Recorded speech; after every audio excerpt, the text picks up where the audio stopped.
श्रीराम समर्थ. सद्गुरू श्री ब्रह्मचैतन्य गोंदवलेकर महाराज यांचे प्रवचन 25 मे. आनंद मिळवण्यासाठी वासना भगवंताकडे वळवावी. घरामध्ये सर्वांनी कसे हसून खेळून मजेत असावे. आपली वृत्ती अशी असावी की ज्याला आनंद पाहिजे असेल त्याने आपल्याकडे धाव घ्यावी. इतर संपत्ती कितीही दिली तरी पुरे पडत नाही, पण वृत्तीचा आनंद देऊन कधी संपत नाही. जीवन हे मूलतः आनंदमय आहे. सृष्टीक्रमावर सोडले तर ते सुखी होईल. आनंद अत्यंत विशाल आहे. देहबुद्धी मेली म्हणजे त्याची प्राप्ती होत असते. आनंद मिळवणे हे सोपे आहे, पण हे समजून आपण सोपे झाले पाहिजे. आपण उपाधीने जड झालो आहोत, म्हणून आपण हलके झाले पाहिजे. सर्व जगाला आनंद हवा असतो, म्हणून कोणत्याही परिस्थितीत आनंद राखावा.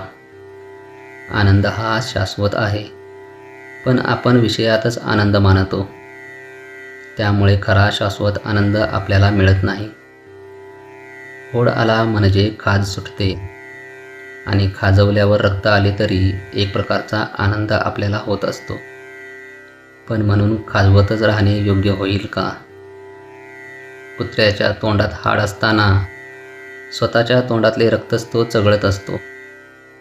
त्यातले काही रक्त जमिनीवर पडून कमी होत असते, परंतु तो हाडूक काही सोडित नाही. विषयाचा आनंद हा असाच असतो. कोणतीही वस्तू अस्तित्वात नसतानाही होणारा जो आनंद, ते परमात्म्याचे व्यक्त स्वरूप आहे. वासना भगवंताकडे वळविली की मग आनंदाशिवाय दुसरा कोणता लाभ होणार? खरोखर वासना ही विस्तवासारखी आहे. ज्या विस्तवाने सुंदर स्वयंपाक करून कडद आणि ताजे अन्न खायला मिळते, तोच विस्तव जर घरावर ठेवला तर घर जाळून टाकतो.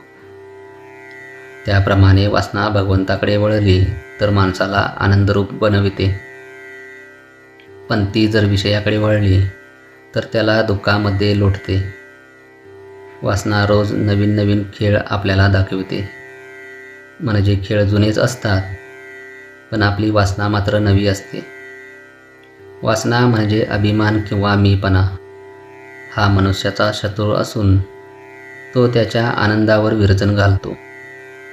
वासनेमुळे चित्ताला समाधान नाही हे कळत असूनसुद्धा वासनेचा जोर इतका विलक्षण असतो की तो शेवटच्या श्वासापर्यंत जात नाही.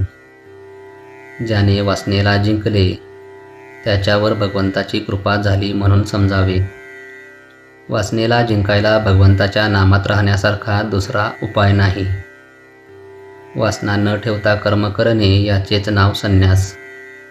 जिथे वासना संपली तिथे आनंदच आहे. जय जय रघुवीर समर्थ. आजचे बोधवाक्य. चिरकाळ टिकणारा आनंद हा वस्तुरहित असतो. श्रीराम समर्थ.